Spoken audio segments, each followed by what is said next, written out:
Então, príncipes e princesas, voltamos para a nossa segunda videoaula. Tudo bom com vocês? Sejam todos, muito bem-vindos ao nosso encontro. Gente, na aula anterior, nós falamos sobre a célula, sobre como é a estrutura da célula. Nós vimos que tem seres formados por muitas células, são chamados de seres multicelulares, e seres formados com uma única célula, e ele é chamado de ser unicelular. Nós vimos por dentro da célula que existe um núcleo, que existe uma série de organelas que desempenham funções na célula. A célula é uma estrutura viva, ela forma o corpo dos seres vivos, mas também desempenha funções, né? Nós vimos o microscópio, né? Sabemos que para estudar a célula é necessário o microscópio, pois elas são microscópicas, nós não conseguimos enxergar a olho nu. Então, só com o auxílio dos aparelhos, dos instrumentos. Inclusive, os cientistas, eles usam o microscópio e usam também corantes, para facilitar a visualização. Nós vimos como aconteceu a invenção do microscópio, lá por Robert Hooke. E agora, para dar sequência, nós vamos falar da teoria celular. E em nosso livro, nós vamos encontrar na página 108. E de lá vamos seguir até a página 110, tá bom? Mas o que seria a teoria celular? Na década de 1830, o botânico escocês Robert Brown descobriu um pequeno corpo no interior de vários tipos de células e o chamou de núcleo. Em 1838, o botânico alemão Matthias Schleiden, olha, gente, como é que se pronuncia? Schleiden. Quando vem assim é mais fácil até da gente pronunciar, né? Quando vem descrito, como é que se pronuncia? Concluiu que a célula era a unidade básica de todas as plantas. Um ano mais tarde, o zoólogo alemão Theodor Schwann, pronunciei errado agora, Schwann, olha que diferença, generalizou esse conceito para os animais. Surgiu, assim, a teoria celular de Schwann. E Schwann, não, esse é slide, todos os seres vivos são formados por células. Gente, estou péssima para ler essa língua estrangeira. O microscópio permitia investigações minuciosas do corpo humano e as pesquisas médicas acabaram contribuindo com o estudo das células.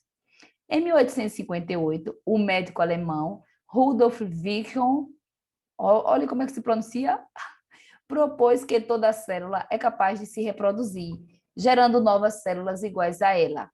Virchow fez mais uma afirmação, ousada para a época. As doenças seriam consequências de problemas nas células. Tudo naquele período eles estavam descobrindo isso. Com base nessas descobertas e em outras, atualmente a teoria celular pode ser resumida da seguinte forma. O que é que diz a teoria celular? Todos os seres vivos são formados por células. Portanto, a célula é a unidade estrutural dos seres vivos. O segundo tópico, a célula é a menor unidade viva. As atividades de um organismo dependem das propriedades de suas células, nas quais ocorrem diversas transformações químicas. Portanto, a célula é uma unidade funcional dos seres vivos e o mau funcionamento da célula pode provocar doenças no organismo. As células surgem sempre de outras células por meio de processo de divisão celular. Veja aqui na figura abaixo. Cada uma contém os genes com as informações hereditárias de todo o organismo. Portanto, no interior das células e do corpo de todos os seres vivos, ocorrem importantes transformações químicas que mantêm a vida. O conjunto dessas transformações é chamado metabolismo. Observem aí a célula da raiz da cebola. Ok? O núcleo, olha aí a célula, não é? O corpinho aí. Gente, perceba que alguma coisa está acontecendo nesse núcleo. Olha aí. Está acontecendo. E o que é que está acontecendo? Vocês estão percebendo? Que ele foi se dividindo, esse material se dividiu. Olha aí, e formou uma nova célula. Vamos ler a legenda? durante o processo de divisão celular observadas ao microscópio óptico. A parte mais escura representa o material genético, que é o DNA, né, que fica no núcleo. No início da divisão, esse material se organiza em fios, os cromossomos. As células estão em diferentes etapas desse processo de divisão. Então, a primeira ela está ainda completa, não está se dividindo. Aí vai, à medida que o tempo passa, ele vai se dividindo, esse material genético, e forma uma segunda célula. Então, vai aumentando a quantidade. Deu para entender mais ou menos? Da célula ao organismo.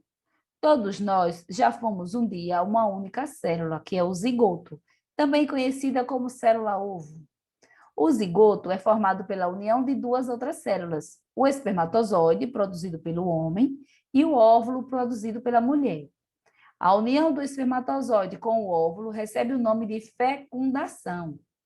Após a fecundação, o zigoto se divide muitas vezes, originando as células do organismo. Então, vamos lá. Olha aqui a fecundação, o espermatozoide e o óvulo. Ele fecunda o espermatozoide, ele entra, né, no óvulo, fecunda. A partir da fecundação, forma-se a célula ovo. Ela começa a se dividir, ó. Observe que agora são duas. As células restantes continuam se dividindo. Então, olha a quantidade, vai aumentando, aumentando, aumentando, até vai formar o embrião, né? Até formar o embrião e forma um novo ser vivo, né? Uma pessoinha aí agora é formada. Mas tudo começou de uma única célula, né? Que se juntou à outra, formando a célula ovo, certo? Então, é algo bem pequenininho, bem minúsculo, que forma uma pessoa. O zigoto formado da união do espermatozoide com o óvulo origina um novo organismo, por meio de sucessivas divisões celulares. O espermatozoide, o óvulo e as outras células são microscópicos. O zigoto contém genes do pai, que estavam no espermatozoide, e genes da mãe, que estavam no óvulo. Portanto, em suas células, o novo ser vivo terá uma combinação dos genes paternos e maternos. Isso explica porque as pessoas têm características do pai e da mãe. No próximo capítulo, vamos ver como as células se reúnem formando os tecidos, né? A epiderme, por exemplo, que é um tecido que recobre o corpo. Por sua vez, os tecidos se agrupam em órgãos, coração, estômago, etc. Esses se reúnem em sistemas, exemplo, sistema cardiovascular, sistema digestório. E a reunião de sistemas forma um organismo. Vamos estudar também as funções de que os diferentes tipos de células exercem nos organismos, reforçando a ideia de que elas são, de fato, a unidade estrutural e funcional dos seres vivos.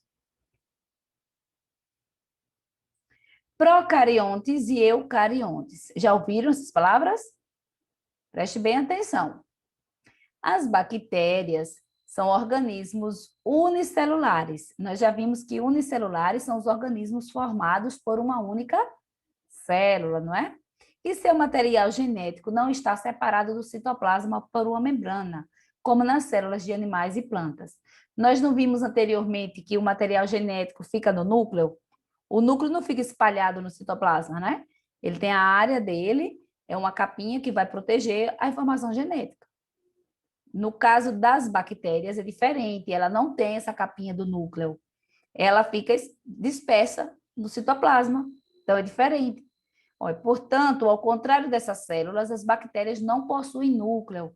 Dizemos que elas são procariontes. Observe na figura que as bactérias possuem uma parede celular, mas a composição química dessa parede é diferente da parede celular das plantas. Veja ainda na figura que algumas bactérias apresentam filamentos, os flagelos, que permitem o deslocamento da célula.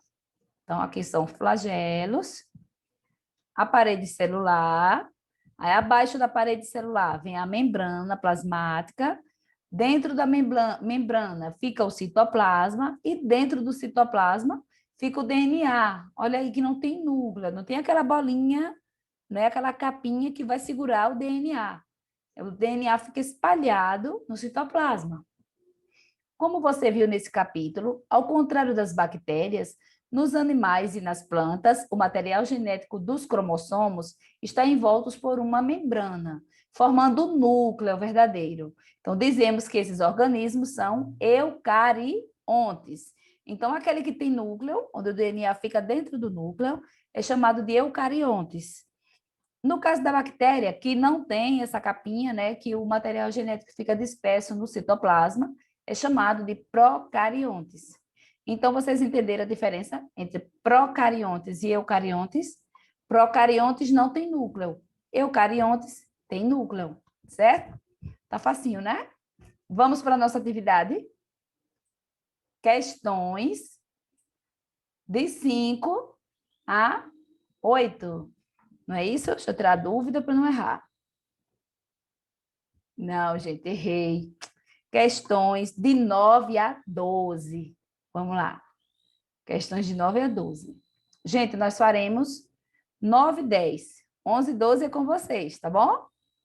Então, vamos lá. Questão 9. Todos nós já fomos uma única célula. E hoje nosso corpo é formado por cerca de 30 trilhões de células.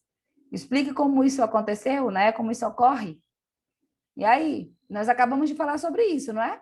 Uma única célula, a célula ovo, zigoto, é formada pela fecundação, né? A partir da fecundação do espermatozoide com o ovócito.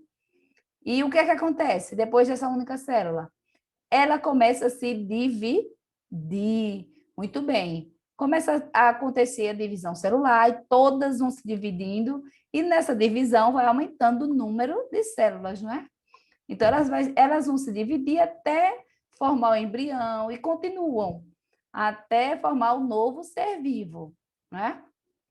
Muito bem. A questão 10. A maioria das células de um animal grande, como uma baleia, tem praticamente o mesmo tamanho das células de um animal bem menor, como um rato. Em relação às células, o que explicaria a diferença de tamanho entre os dois animais? Então, não importa se a célula é de um elefante ou de um rato, elas terão praticamente o mesmo tamanho. A célula que eu não consigo enxergar de um rato vai ser do mesmo jeito com a célula do elefante. Eu também não vou conseguir enxergar sem o instrumento adequado.